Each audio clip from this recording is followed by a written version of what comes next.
Qala Allah Ta'ala fi kitabihil karim. A'udzu billahi minasyaitonir rajim. Wattaqu fitnatan la tusibannal ladzina zalamu minkum khassah. Wattaqu dan takutlah kalian. Wattaqu dan takutlah kalian fitnatan pada fitnah.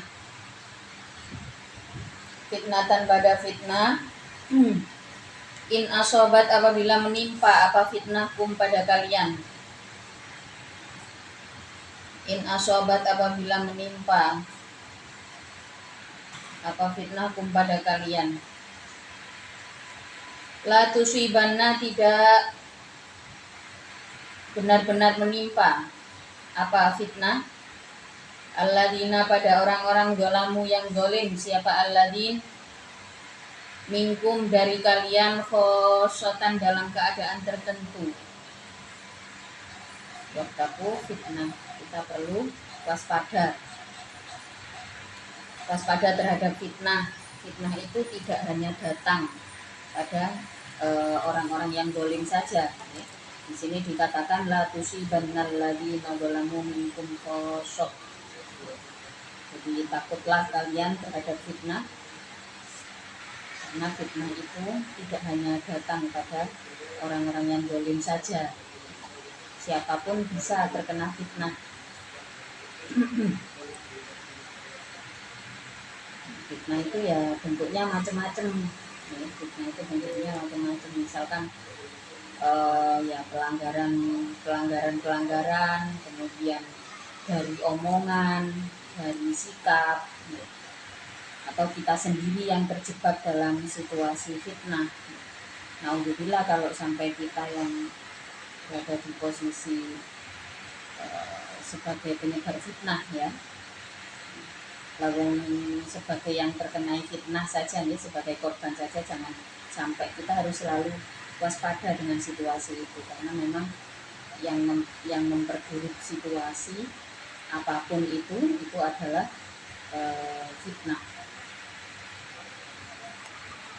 Ini kita perlu waspada karena fitnah itu pasti asalnya dari setan, ya.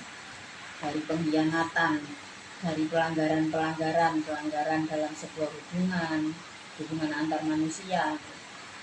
Saking bahayanya fitnah, sampai di seluruh dunia yang namanya fitnah itu ada hukum pidananya. Jika fitnah itu bergulir untuk menghancurkan seseorang, jika sebuah fitnah bergulir, maka di semua hukum tata negara di dunia itu korban bisa melapor. Kenapa? Karena ya yang namanya fitnah itu pencemaran nama baik sudah pasti, dan fitnah itu bentuknya macam-macam. Satu contoh fitnah dalam hukum Islam ini juga sering terjadi, bagaimana orang yang mengatakan bahwa lebih baik seseorang itu, orang yang paling baik itu adalah orang yang hanya sibuk dengan akhirat gitu ya, misalkan. Itu nggak salah pernyataan itu, tapi kalau sudah dibelokkan oleh fitnah, maka seseorang akan dengan mudah mengatakan orang yang bekerja itu berarti hidup dunia. Itu contoh-contoh daripada fitnah. Padahal bekerja atau labul halal itu adalah bagian dari jihad, gitu. Itu bagian dari jihad. Tapi kalau sudah kena fitnah yang berkedok pemikiran religi gitu ya, itu sudah menjadi dibalik faktanya, dan ini rawan terjadi di lingkungan kita. Maka ini perlu diwaspadai. Bagaimana kita bisa memiliki nalar yang baik, nalar yang tidak terjebak ke dalam fitnah? Salah satunya adalah dengan thalabul ilmi, dengan belajar. Jadi thalabul ilmi, kalau torekoh yang paling tinggi ya, torekoh torekoh yang bisa kita tempuh di dalam Islam. Itu ada khidmatul ulama gitu ya, sohbatus sholihin itu termasuk, terus kemudian tolabul ilmi, tolabul halal limaslahatil Islam wal muslimin, yang artinya apa, kita sebagai manusia itu harus punya pegangan ilmu pengetahuan, terus kemudian kita harus punya kemandirian ekonomi, kita harus merdeka, menjadi orang yang merdeka secara finansial, punya pekerjaan, punya penghasilan, sehingga tidak menjadi beban bagi orang lain. Biasanya yang terjebak ke dalam lingkup fitnah itu ada dua, ya. Secara umum yang mudah terjebak di dalam fitnah itu ada dua, orang yang bodoh dan orang miskin.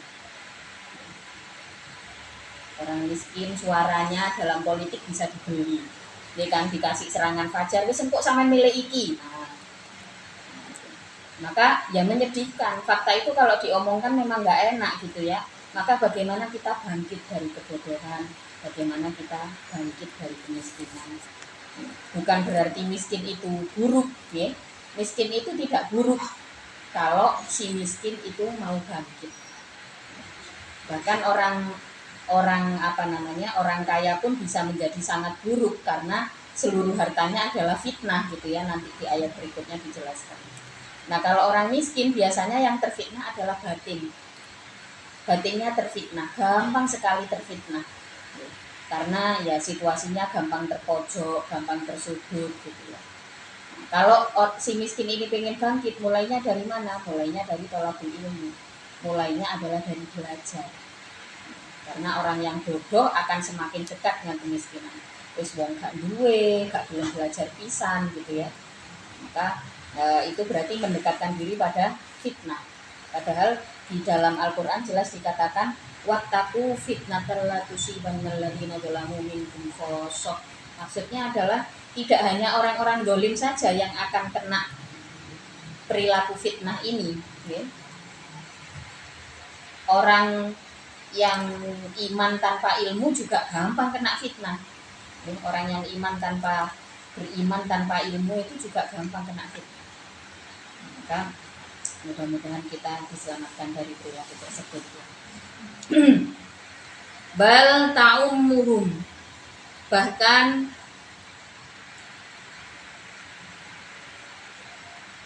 umum atau meliputi apa fitnah, hum pada alladin wa ghairuhum, dan selainnya alladzina dzalamu, semua orang ya, bisa terkena fitnah, bisa terjebak di dalam lingkaran fitnah.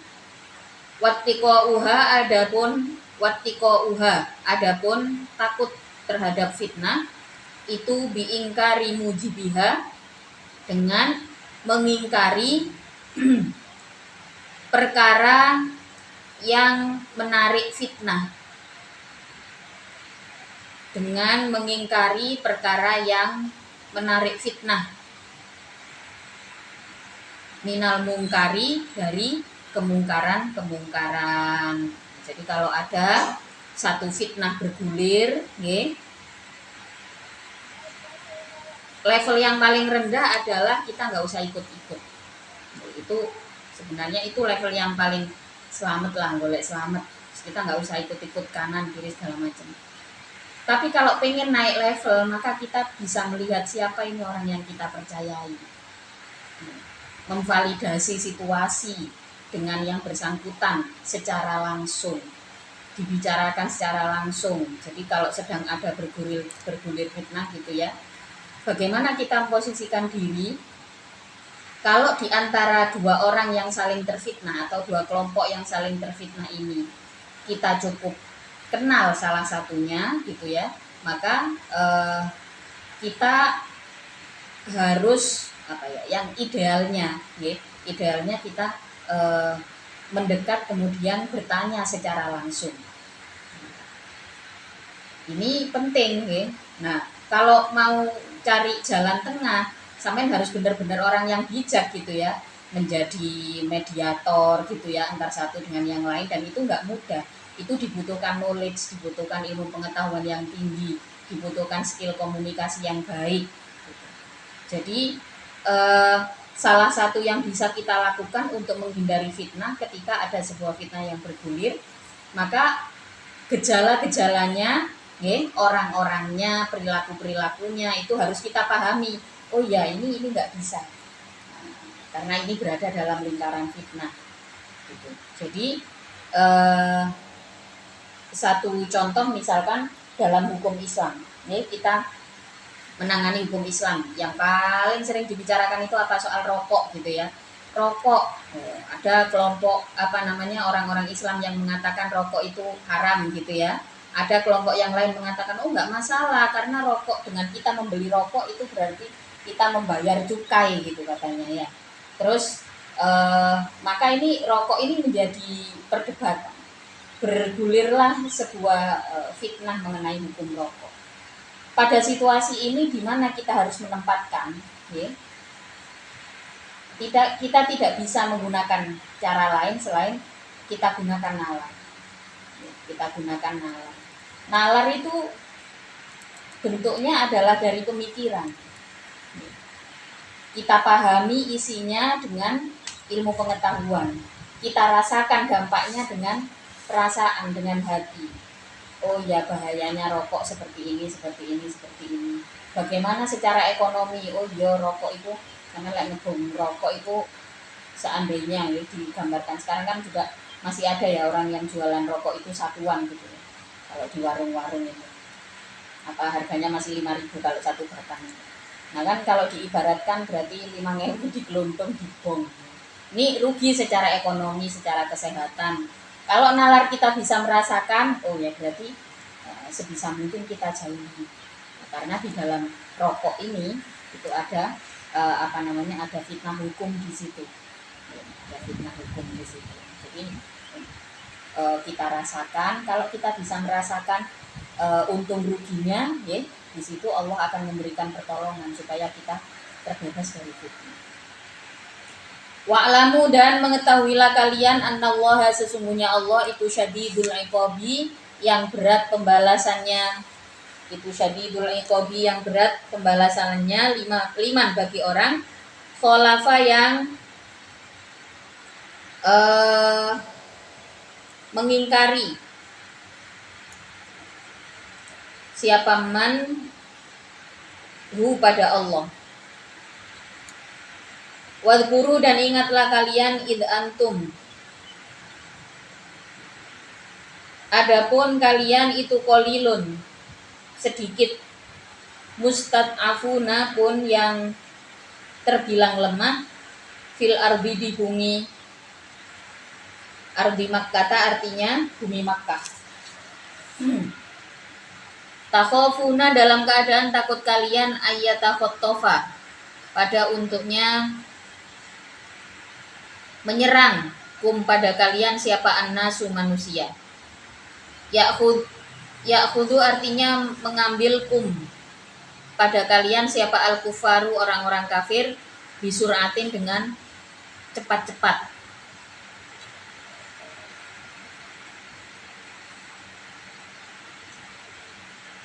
Fa'awa, maka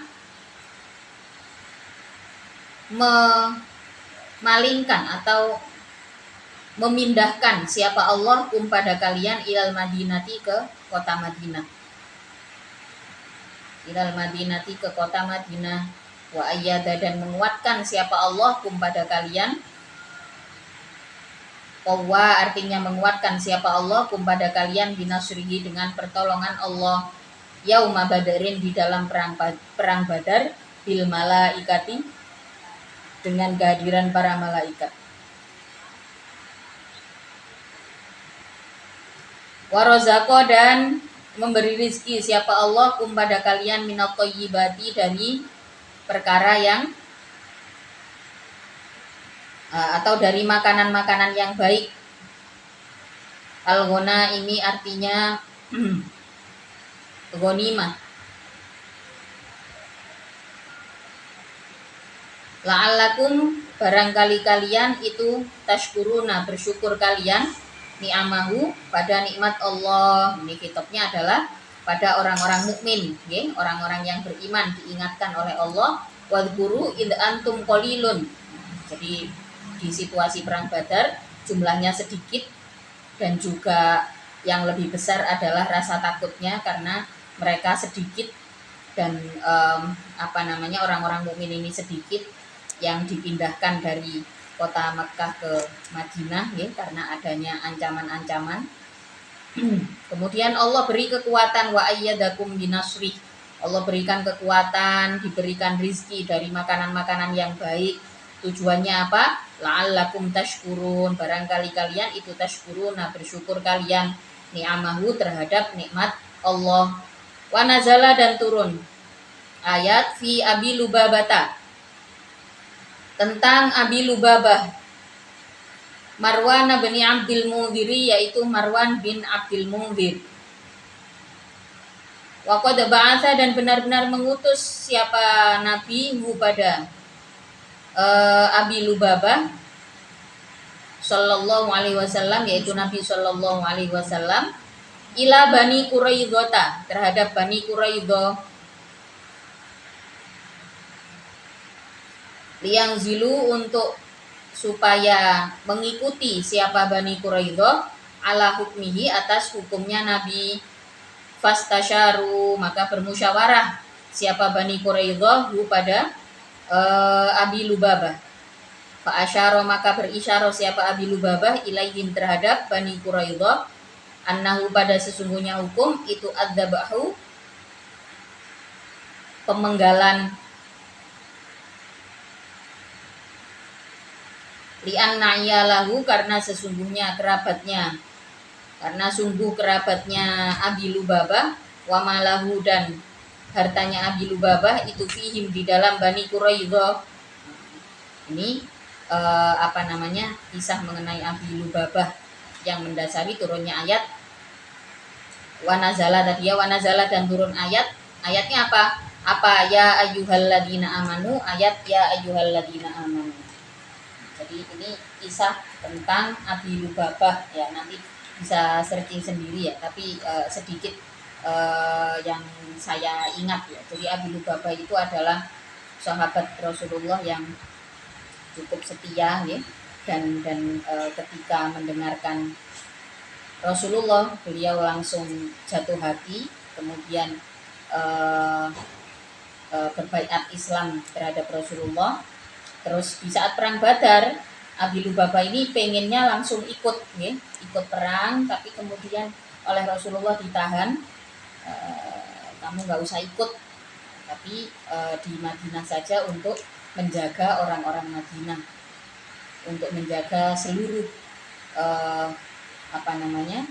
seluruh kota dan beserta orang-orangnya.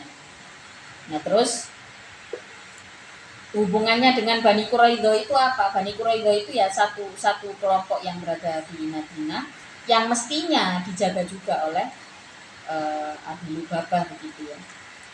Tapi ini kalau nggak salah ya, nanti kalau kalau salah nanti saya koreksi gitu ya. Jadi terus kemudian, tapi Bani Quraidzah ini punya hutang sama Abi Lubabah, hutang harta lah ya, utang duit, hutang harta dan uang gitu kepada Abi Lubabah. Maka ketika Rasulullah mengutus untuk menjaga kelompok Bani Quraidzah ini, malah Abi Lubabah itu memberikan isyarah bahwa kalian semua akan terbunuh, karena di hatinya ada perasaan wong-wong iki lho duwe utang nang aku gitu ya. Maka kemudian Abi Lubabah ini menjadi simbol pertaubatan yang ada di dalam Al-Qur'an. Jadi beliau tapi menyadari seketika menyadari bahwa salah aku ini. Jadi di saat dia sendiri yang ngomong, nanti kalian akan mati gitu ya, di saat itu juga beliau menyadari bahwa apa yang dilakukan itu adalah kesalahan, berarti berkhianat terhadap Rasulullah. Maka kemudian turun ayat ya ayyuhalladzina amanu, ya ayyuhalladzina, wahai orang-orang amanu yang beriman, siapa alladzin la tahunu, jangan berkhianat kalian, la tahunu, jangan berkhianat kalian, Allah, pada Allah, war rasula dan utusan Allah, wala tahunu dan jangan berkhianat kalian amanatikum pada amanat-amanat kalian, pada amanah-amanah kalian. Kalau ada seseorang yang mengamanahkan sesuatu, jangan sampai berkhianat. Pengkhianat ini adalah orang yang dijamin siksa kuburnya. Jadi enggak hanya siksa neraka yang dijaminkan. Allah itu paling membenci orang yang punya watak pengkhianat. Bahkan ya ini sampai disebutkan di dalam ayat ini. Bahkan bumi ya, itu ketika ada seorang hamba yang meninggal, seorang pengkhianat yang meninggal, bumi ini enggan menerima. Tapi yo gak lantas jadi film opo siksa kubur segala macam. Yo gak masalah yang cek bangsa Indonesia kita kediam neraka ya. Tapi apa namanya, memang iya ada nih orang-orang yang dibenci oleh makhluk Allah yang lain bahkan selain manusia, yaitu orang yang suka berkhianat. Berkhianat terhadap perintah Allah, berkhianat terhadap perintah Rasul, juga berkhianat terhadap sesama manusia. Berkhianat itu ya bentuknya macam-macam. Sampean bisa menggambarkan ya, berkhianat itu seperti apa. Orang yang nggak tahu terima kasih itu juga termasuk pengkhianatan. Nah, maka kita perlu memahami bagaimana seharusnya hubungan yang baik dengan manusia, dengan orang tua, ya. Jangan sampai apa namanya sebisa mungkin kita hindari perilaku berkhianat itu. Wala tahunu dan jangan berkhianat kalian amanatikum pada amanat-amanat kalian. Ma yaitu perkara iktamantum yang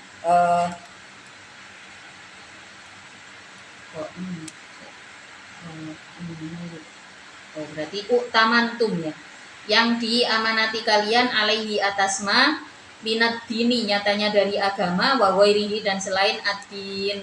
Ya, kalau agama jelas, misalkan ngomong Islam tapi nggak mau sholat, ya itu berarti berkhianat, ya. Punya dikasih kesehatan sama Allah tapi nggak mau kerja, nggak mau belajar, itu juga berkhianat. Berkhianat terhadap amanah Allah. Semua yang ada di diri kita ini adalah amanah yang harus kita tepati, amanah yang harus kita kembangkan, kita jaga. Nggak bisa didiemin. Kita sebagai manusia itu dijadikan khalifah atau penanggung jawab bumi. Semuanya dimulai dari bagaimana kita bertanggung jawab pada diri kita sendiri. Maka kalau kita semua yang ada di diri kita ini amanah, bagaimana kita menjaga amanah ini? Yo gak iso menengahi, gak belajar, yo gak kerja, tidak bertumbuh dan sebagainya gitu ya. Maka dalam Islam ada istilahnya, kalau orang yang bodoh itu berarti sama dengan mayat hidup. Nek jarine wong Jawa, wong mati iku gak obah, lek obah medeni bocah. Wong mati sing obah iku apa? Nggih, wong goblok sing gak gelem belajar. Orang hidup yang tidak mau belajar, tidak mau bertumbuh, nggih, ini berarti koyok wong mati obah. Ya medeni bocah nggih, apa-apae menakutkan, selalu mengancam posisi orang lain. Penuh angkara murka di dalam dirinya. Mendapatkan sesuatu harus dari apa yang dimiliki orang lain, tidak bisa mengusahakan sendiri. Perilaku yang seperti ini iku mansing jarene wong Jawa. Wong mati gak obah, lek obah medeni bocah. Wong mati obah iku apa ya? Wong urip. Justru wong urip sing gak gelem obah iku padha ambek wong mati sing obah. Menakutkan, ya, mengerikan, mengancam. Posisinya selalu mengancam orang lain. Selalu minta, jadi perilakunya jadi begal. Tapi koruptor niku pinter-pinter. Ya itu. Maka kalau koruptor bagaimana? Ya koruptor itu terfitnah dengan ilmunya. Ya, terfitnah dengan hartanya. Jadi sebenarnya punya ilmu, punya pekerjaan, tapi amanah itu kemudian orang-orang ini berkhianat terhadap kelebihan yang diberikan. Ya, semuanya jadi rawan ya. Manusia itu memang rawan terhadap kesalahan-kesalahan. maka sebisa mungkin kita bertaubat ya, selevel Abu Lubabah mawon yang berada di zaman Rasulullah, cintanya kepada Rasulullah sangat-sangat besar, ya. Beliau bahkan benar-benar pegang amanah untuk menjaga kota Madinah. Sempet-sempetnya, ya, hatinya ini kena fitnah. Padahal profesionalitas di dalam menjaga umat itu mestinya nggak ada hubungannya dengan hutang yang dengan hutangnya Bani Quraidah ke dia, ya kan? Satu contoh misalkan kita ada hutang, sampean ngutangi orang lain gitu ya, sampean ngutangi wong terus wong iki omahe kena musibah, mosok sampean jan wis utangnya akeh babak ngono. Nah kan nggak seperti itu ya. Nah, jadi hutangnya itu nggak ada hubungannya gitu dengan perintah Rasulullah untuk menjaga, tapi yang namanya kena fitnah gimana? Maka kata Allah, ya ayyuhalladzina amanu la takhunullaha wa rasul wa la takhunu amanatikum wa antum, dalam keadaan adapun kalian itu ta'lamuna, mengetahui kalian, wa'lamu, dan mengetahuilah engkau annama, pada sesungguhnya, annama amwalukum, pada sesungguhnya adapun harta-harta kalian, wa auladukum, dan anak-anak kalian itu fitnatun, fitnah. Apapun yang kita miliki ini bisa menjadi fitnah. Apapun yang kita miliki ini bisa menjadi fitnah. Lakum, bagi kalian. Dulu saya ingat ya, kalau ngaji sama Mbah Yaidah itu, ngaji tafsir ini, beliau kalau sampai innama amwalukum wa auladukum fitnah gitu, selalu mengingatkan santri-santriku, terutama sing wedok, cah wedok, anaknya ojo akeh-akeh. Pakai anak-anak untuk jadi cacahan fitnah. Tapi anakku gak ada apa-apa. Karena saya besar dengan dua guru yang luar biasa nih, Yaidah yang membersamai masa remaja saya sampai remaja dewasa, nih, kemudian bertumbuh dewasa dengan sosoknya Abian yang seperti itu nih, yang begitu mencintai kehidupan dan seterusnya, yang punya pandangan berbeda soal anak. Karena anak keluar kayak anak ini. Jadi memang sebenarnya anak itu adalah fitnah. Nah, maka saya sering sampaikan, sama nanti kalau sudah menikah, bicarakan baik-baik kalau mau punya anak. Kesiapannya, kesiapan secara fisik dan mental. Jangan lupa, lek mari menikah atau sebelum menikah segera diurus itu BPJS. Sekarang ini, sampean kan sudah masuk usia dewasa, nah ini mulai ngurus lah BPJS. Itu layanan kesehatan dari pemerintah, dipakai itu. Jangan nanti sampean wis hamil, habis itu wayai lahiran gak ono duit guru ngurus BPJS. Nah, ini berarti apa? Kita menjadi orang tua yang egois. Padahal waktunya ono gawe ngurus. Nah, inilah yang pada akhirnya apa? Banyak orang tua yang kemudian kebingungan. Ini sesuatu yang tidak baik. Pemerintah sudah ngasih pelayanan, maka kita gunakan itu, kita syukuri layanan-layanan semacam itu. Kembali lagi nih, karena anak-anak itu adalah fitnah, maka kalau mau punya anak dibicarakan dulu baik-baik. Katanya nanti mulai 2025 akan ada sertifikasi untuk perempuan yang mau punya anak. Jadi nanti yang mau punya anak itu harus sudah pegang sertifikat kesiapan menjadi orang tua. Bagi sebagian orang itu sesuatu yang ya masih kontroversi ya, masih ada yang iya, enggak. Tapi kalau saya pribadi ya, saya setuju. Karena kebanyakan dari zaman ke zaman ya, yang banyak sekali disulitkan soal kehamilan dan punya anak ya, ini banyak sekali menyulitkan kaum perempuan. Terbukti dengan apa? Dengan data Indonesia termasuk negara yang tertinggi jumlah fatherless. Nih, jumlah anak-anak yang fatherless, tidak memiliki peran seorang ayah. Jadi fatherless itu enggak hanya ayah, kalau gini ya. Jadi ada unen-unen ya, ada omongan seperti ini. Yatim itu ada yatim pasif, ada yatim aktif. Yatim beneran maksudnya. Kalau yatim beneran, oh ya penanggung jawab atau ayahnya meninggal. Itu yatim aktif berarti. Yatimnya beneran ditinggal mati gitu ya. Tapi ada yatim pasif. Nah, ini ada bapaknya tapi tidak berperan. Ini siapa yang dirugikan? Tentu saja kaum perempuan. Maka sebenarnya digulirkannya soal sertifikat kesiapan memiliki anak, ya, ini juga demi si perempuan sebenarnya. Kalau saya sih setuju gitu ya, cek gak sembarangan, antenanya cek enom, kerjaan burung karuan, wis blending aja, kok hamil, burung genep 2 tahun udah hamil lagi, kasihan. Ya. Padahal Allah sudah ngasih peringatan ini, dia sudah ngasih peringatan innama amwalukum wa auladukum fitnah. Maka dibicarakan. Saya waktu itu meskipun nikah muda ya, mulai dari anak pertama sampai yang keempat itu selalu berada dalam perencanaan, ya.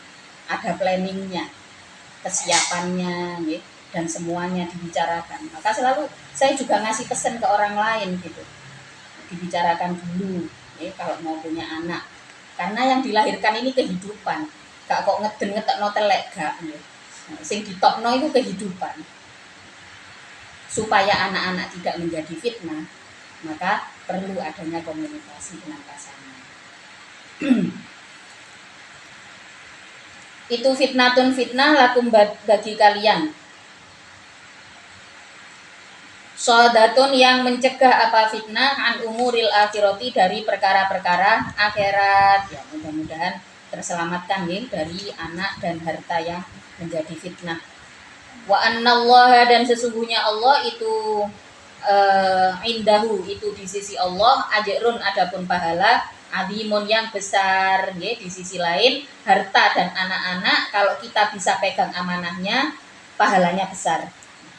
Fala tafutu maka jangan menghabiskan waktu kalian pada ajrun alim atau fala tafutu maka jangan kehabisan kalian gitu ya. Pada ajrun alim bimuraatil amwali sebab menjaga harta wal auladi dan anak-anak, menjaga harta dan anak-anak sampai lali sholat, ya, gak paham hukum, pokoknya hamil menyusui gak poso Ramadan. Ini banyak ini terjadi, ya. Ini banyak sekali terjadi. Hamil Ramadan gak poso. Lho napa mboten siam yo mangan saenak-enake. Apa gak poso. Kalau ditanya ya lo kan hamil, orang hamil itu kan ini nggak perlu puasa Ramadan kan, ini berarti sedang menanggung kehamilan. Nah ini gimana? Padahal di dalam fikih dijelaskan ya, dijelaskan bahwa kalau misalkan kita dalam situasi hamil dan menyusui, ya kan, kalau yang dikhawatirkan adalah si bayi, maka si ibu tetap wajib puasa. Ya. Kalau yang dikhawatirkan kesehatannya, misalkan kita hamil, terus kita khawatir janinnya kenapa-napa gitu ya, anaknya nanti nggak dapat nutrisi, itu nggak boleh, harus tetap puasa gitu ya. Tapi kalau misalkan yang dikhawatirkan adalah kesehatan ibunya, nah ini yang boleh mokel, boleh nggak puasa. Misalkan ibunya memang punya emah yang cukup parah gitu ya, atau kehamilan trimester pertama, biasanya 3 bulan pertama itu kehamilan yang paling berat ya. Misalkan seorang ini contoh, ini banyak sekali kejadian ya, seorang ibu yang hamil di bulan Ramadan, dia juga harus kerja. Karena si bapak misalkan nggak punya pekerjaan dan sebagainya, maka si calon ibu ini kan harus bekerja ya. Si calon ibu ini harus bekerja mau nggak mau. Lah di saat situasi wis panas ya, Sidoarjo panasnya koyok ngene misalnya ya, panas terus harus bekerja juga. Nah, ini kan kesehatan ibunya mengkhawatirkan. Nah ini baru boleh ibunya tidak puasa. Tapi kalau yang dikhawatirkan kok bayiku nggak kena nutrisi, gak mungkin ya. Maka para ulama fikih bersepakat orang yang hamil dan menyusui itu boleh tidak puasa jika yang dikhawatirkan adalah kesehatan ibunya. Nah, kalau yang dikhawatirkan kesehatan anak lah pokok khawatir. Arek iku lahir wis nggawa rezeki dhewe. Nggih. Maka perlu bagi ibu yang sedang hamil atau menyusui di saat berbuka dan sahur upayakan dengan makanan yang bergizi. Nah ini buktinya ada banyak. Jadi sebenarnya anak dan harta itu memberikan pahala yang besar, ya. Tapi kalau kita sampai terlalu sibuk menjaga anak dan harta sampai melalaikan ibadah wajib misalkan, ya, melalaikan sholat, melalaikan puasa, risiko. Nah, disitulah yang dimaksud anak-anak menjadi fitnah. Wal khiyanah fala tafutuhu bimuraatil amwali wal khiyanati, dan berkhianat li ajalihim karena aulad, berkhianat karena untuk melindungi anak-anak. Naudzubillah, ya, rezim kita yang sekarang ini gaek no anak-anak kursi padahal belum cukup umur. Nah ini berkhianat karena menyelamatkan anak-anak. Ini sesuatu yang tidak baik. Misalnya sampai nanti nyekolahkan anaknya sampai juga pinter, ya. Habis itu nggak naik kelas terus sampai muring nang sekolahan. Nah ini yang dimaksud berkhianat karena untuk menyelamatkan anak. Kalau memang sudah cukup kenal maka bisa dikomunikasikan baik-baik. Kalau anaknya yang salah ya harus tetap salah gitu ya. Walaupun sakit hatinya boleh disampaikan kepada lembaga, boleh sekali kalau menurut saya. Saya ketika ada orang tua yang mengeluh segala macam, menurut saya itu sesuatu yang boleh banget karena di sini ada ikatan. Tapi kita sebagai sebagai orang yang diberikan amanah untuk mendidik anak-anak juga harus memberikan penjelasan yang baik. Sehingga di situ antara lembaga dan orang tua tidak terjadi saling berkhianat.